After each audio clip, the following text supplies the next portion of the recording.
Shiv Shiv. Hello दोस्तों, BK awareness में एक बार फिर आपका स्वागत है। जैसा कि मैं पहले बता चुका हूं कि मेरे वीडियो में 3 पार्ट होंगे। एक जनरल अफेयर फर्स्ट, सेकंड में आयुर्वेद से संबंधित कुछ जानकारी, थर्ड मोटिवेशन टिप्स। ज़्यादा भूमिका न बांधते हुए सीधे हम सब्जेक्ट पे चलते हैं। Current affair. करंट अफेयर तो इंग्लिश शब्द है, हिंदी शब्द इसका क्या होता है शायद कोई जानता हो, लगभग सब लोग नहीं जानते। करंट अफेयर हिंदी में होता है समसामयिकी। समसामयिकी।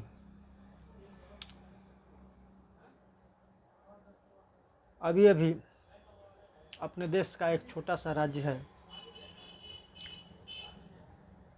जो तंबाकू के बिक्री, उत्पादन और बेचने यानी वितरण पे रोक लगा दिया है।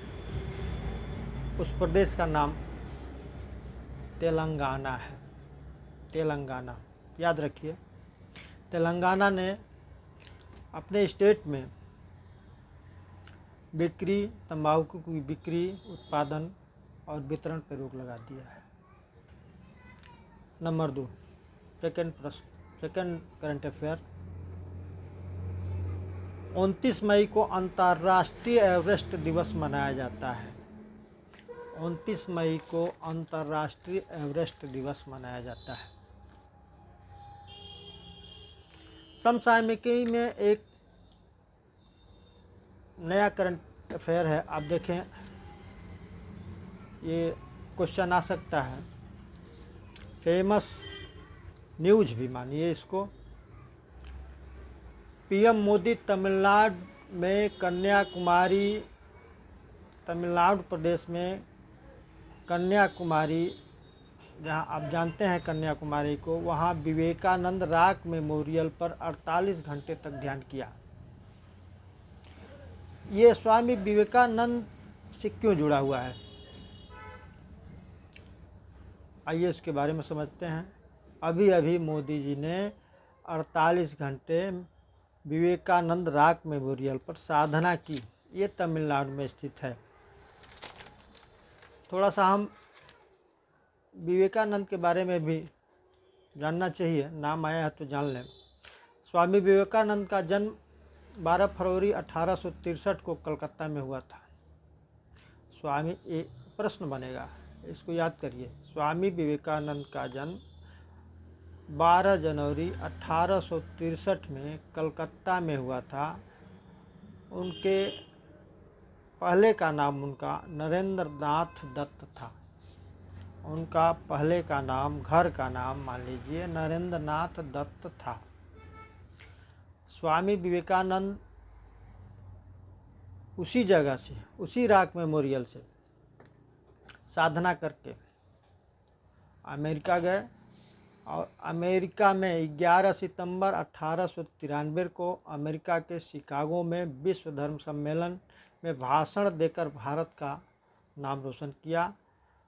भारत की अब छवि पेश की जो आज सारे लोग जानते हैं।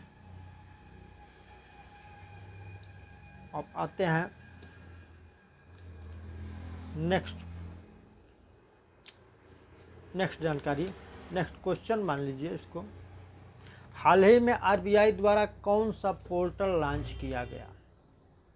रिजर्व बैंक ऑफ इंडिया ने एक पोर्टल लॉन्च किया है जिस पे आप अपनी समस्या, आम जनमानस की समस्या या कोई आवेदन दे सकते हैं। उस पोर्टल का नाम है, याद करिए, उस पोर्टल का नाम है प्रवाह। आरबीआई ने एक प्रवाह नाम का पोर्टल लॉन्च किया है जिस पर आप अपनी जन समस्या या कोई आवेदन दे सकते हैं। अगला, नेपाल 28 मई से अपना 17वां गणतंत्र दिवस मना रहा है। नेपाल में गणतंत्र दिवस 28 मई को मनाया जाता है। इसको भी जानना जरूरी है। 28 मई को नेपाल अपना 17वां गणतंत्र दिवस मनाया है या मना रहा है अब भी। नेक्स्ट, भारत ने स्वदेश निर्मित एंटी रेडिएशन मिसाइल रुद्रम, याद रखिए रुद्रम, भारत ने अपने स्वदेश में निर्मित एंटी रेडिएशन यानी रेडिएशन का कोई प्रभाव नहीं है उस पर, रुद्रम मिसाइल ओडिशा तट से सुखोई 30 विमान से दागकर सफल परीक्षण किया है। भारत ने स्वदेश निर्मित एंटी रेडिएशन मिसाइल रुद्रम का ओडिशा तट से सुखोई 30 विमान द्वारा दागकर सफल परीक्षण किया। याद करिए, सरल भाषा में बता रहा हूँ। 29 मई को कौन सा दिवस मनाया जाता है? 29 मई को अंतर्राष्ट्रीय एवरेस्ट दिवस मनाया जाता है। 29 मई हर साल अंतर्राष्ट्रीय एवरेस्ट दिवस मनाया जाता है। वरिष्ठ IAS अधिकारी राकेश रंजन, कर्मचारी चयन आयोग SSC, वरिष्ठ IAS अधिकारी राकेश रंजन को कर्मचारी चयन आयोग यानी SSC का नया अध्यक्ष नियुक्त किया गया है। नेक्स्ट, SBI ने वित्तीय वर्ष 23-24 की चौथी तिमाही में भारत का सकल घरेलू उत्पाद 7.4 रहने का अनुमान लगाया है। SBI ने वित्तीय वर्ष 2023-24 की चौथी तिमाही में भारत का सकल घरेलू उत्पाद 7.4 रहने का अनुमान लगाया है।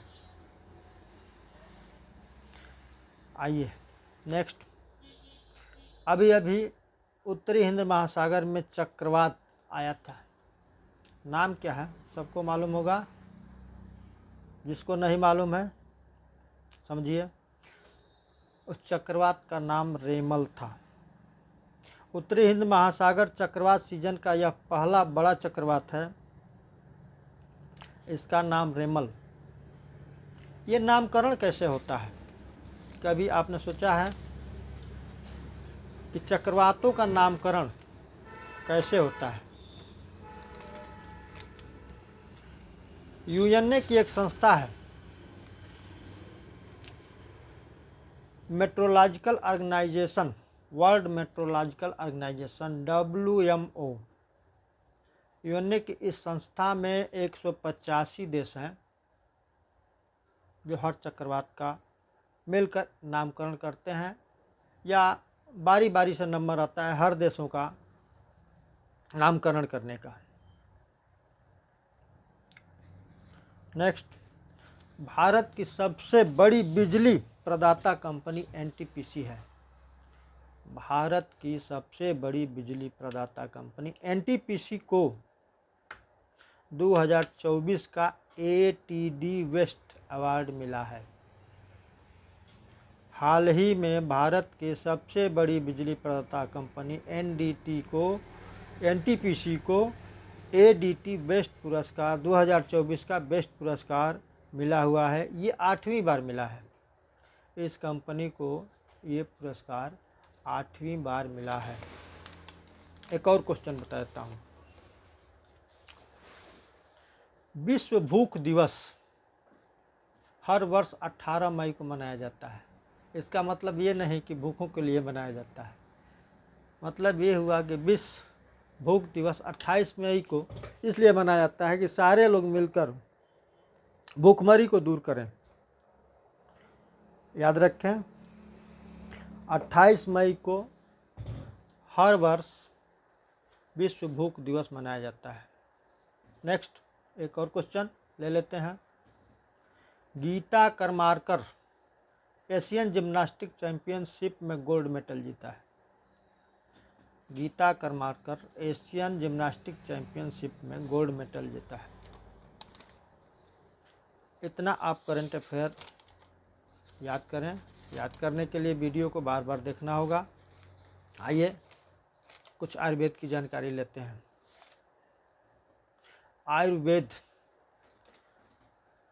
आयुर्वेद में आयुर्वेद का मूल आधार अथर्ववेद में वर्णित है। इसको यूँ हम कह सकते हैं कि आयुर्वेद के उत्पत्ति का श्रेय अथर्ववेद को दिया जाता है, जिसमें कई रोगों का उपचार सहित उल्लेख है। विभिन्न औषधियों का नाम, गुणधर्म, प्राण चिकित्सा, चल चिकित्सा, जल चिकित्सा, सूर्य चिकित्सा आदि वर्णित है आयुर्वेद में। इसको जानना जरूरी है। आयुर्वेद अथर्ववेद से लिया गया है। हालांकि सारे वेदों में कुछ न कुछ है आयुर्वेद के बारे में, लेकिन मूल आधार, मूल लक्षण, उपचार विधि अथर्ववेद में विस्तृत रूप से वर्णित है। आयुर्वेद के जनक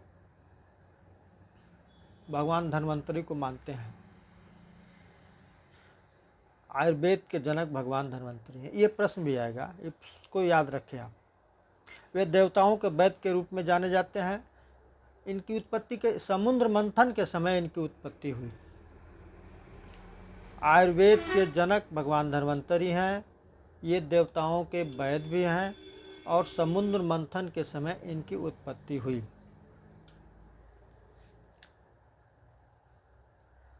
चरक संहिता आयुर्वेद का सबसे पुराना ग्रंथ है। हालांकि यह संस्कृत में है, चरक ऋषि द्वारा वर्णित है, लेकिन इसका अनुवाद अग्निवेश ने आम जनमानस के लिए किया है, हिंदी अनुवाद। हर साल धन्वंतरी जयंती के दिन आयुष मंत्रालय द्वारा विश्व आयुर्वेद दिवस मनाया जाता है। ये आयुर्वेद के बारे में मैं बता रहा हूँ, थोड़ा इसके बारे में जानना चाहिए। और पक्ष आयुर्वेद का चिकित्सा कैसे की जाती है, क्या क्या है, उसको आगे बताऊंगा, लेकिन थोड़ा मूल बेस जान लीजिए। आयुर्वेद की उत्पत्ति कैसे हुई, कौन इसके जनक हैं, कहाँ से आयुर्वेद उत्पन्न हुआ। हिंदू धर्म का सबसे पुराना ग्रंथ वेद है। जैसे हम अथर्ववेद को मानते हैं, तो हमको वेद के बारे में जानना चाहिए। अथर्ववेद को मानते हैं, अथर्ववेद से हमारा आयुर्वेद निकला हुआ है, तो वेद के बारे में भी थोड़ा जान लें, जानना जरूरी भी है। आजकल के लोग वेद को जानते ही नहीं हैं। थोड़ा बहुत ज्ञान रखें हर चीज़ का। वेद आ गया सब, तो वेद के बारे में थोड़ा जानते हैं। हिंदू धर्म का सबसे पुराना ग्रंथ वेद है। यह ईश्वर द्वारा सूक्ष्म तरंगों के माध्यम से तपस्यारत ऋषियों को श्रुति के रूप में प्रदान किया गया। श्रुति का मतलब यह है लिखा पढ़ा नहीं, सुना गया। और हमारे ऋषियों ने इसको संकलित कर मूल रूप से वेद व्यास को, महर्षि वेद व्यास को श्रेय जाता है।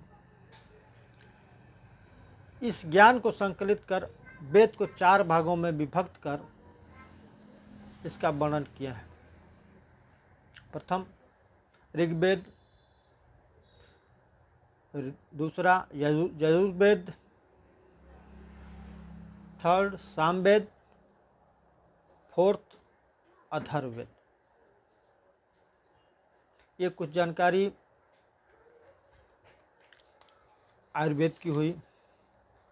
इसको भी जानने के लिए वीडियो को आप बार बार देखें। सबसे इम्पॉर्टेंट टॉपिक है मेरा मोटिवेशन टिप्स। अगली वीडियो में मैं चर्चा कर चुका हूँ। अपने कंसंट्रेशन के लिए माँ बाप का आशीर्वाद बहुत ज़रूरी है। ऐसा क्यों? बहुत लोग इसको नहीं मानेंगे। इसका वैज्ञानिक रीज़न है, समझे इसको। पुत्र में माता और पिता का जीन्स ट्रांसफ़र होता है। जीन्स के साथ एक वायरलेस एनर्जी भी प्रवाहित होती है, जिसे हम देखते नहीं हैं, महसूस चाहेंगे तो कर लेंगे आप। बहुत लोग किए हैं।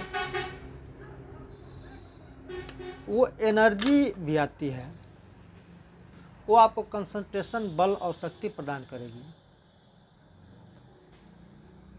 वो एनर्जी नेगेटिव भी हो सकती है, पॉजिटिव भी हो सकती है।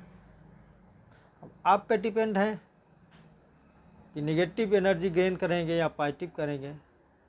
माता पिता पे भी डिपेंड है कि वो नेगेटिव फ्लो करेंगे या पॉजिटिव फ्लो करेंगे।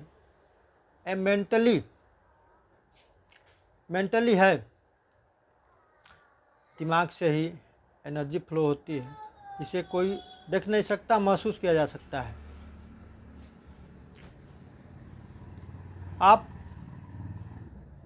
आगे बढ़ते हैं। ये केवल माता पिता से ही नहीं ट्रांसफ़र होती है, ये कहा जाता है हमारे ग्रंथों में, या ऐसे भी कहा जाता है, सुने होंगे आप, खानदान में एक पुत्र संत बन जाए तो 7 पीढ़ियों को तार देता है। ये एनर्जी गेन भी करता है और फ्लो भी करता है। फ्लो भी 7 पीढ़ियों में जो बीत गई है पीढ़ियाँ, वो किसी जन्म में किसी रूप में जन्म ले चुकी हैं, उनको एनर्जी फ्लो होती ही है, क्योंकि वो जीन्स ट्रांसफ़र पीढ़ी दर पीढ़ी बच्चों में ट्रांसफ़र हुई है, संतान में ट्रांसफ़र हुई है, और वो एनर्जी हमेशा फ्लो होती है। और वो एक वायुमंडल में एक एनर्जी फ्लो का एक मेन जरिया भी है, जो एनर्जी फ्लो हो रही है एक दूसरे से। कैसे हम कभी कभी देखते हैं कि किसी पुरुष आदमी को हम नहीं जानते हैं, या किसी जानवर को कुछ भी संबंध नहीं, या बहुत अच्छा प्रेम हो जाता है। हो सकता है किसी जन्म में हमारे अदृश्य एनर्जी से उसका कांटेक्ट हो। तो नेक्स्ट पहले वीडियो में मैं बता चुका हूँ, माता पिता का आशीर्वाद ही कंसंट्रेशन प्रदान करेगा और आपको एनर्जी भी मिलेगी, बल भी मिलेगा। इस प्रकार से ये वायरलेस एनर्जी फ्लो होती है, 7 पीढ़ियों से फ्लो होती है, फ्लो होती हुई आ रही है अदृश्य रूप में। माता पिता साक्षात हैं, एक आध पीढ़ी और जिंदा रह सकते हैं, दादा दादी, ये एनर्जी फ्लो होती है। और रिवर्स भी होती है, बालक अब संत हो जाए, पुत्र संत हो जाए, तो ये रिवर्स होकर 7 पीढ़ियों को भी कहा जाता है कि 7 पीढ़ियों को मुक्त कर देता है जीवन मरण से। इसे हमें मानना होगा, ये वैज्ञानिक सत्य है, सोचिए समझिए।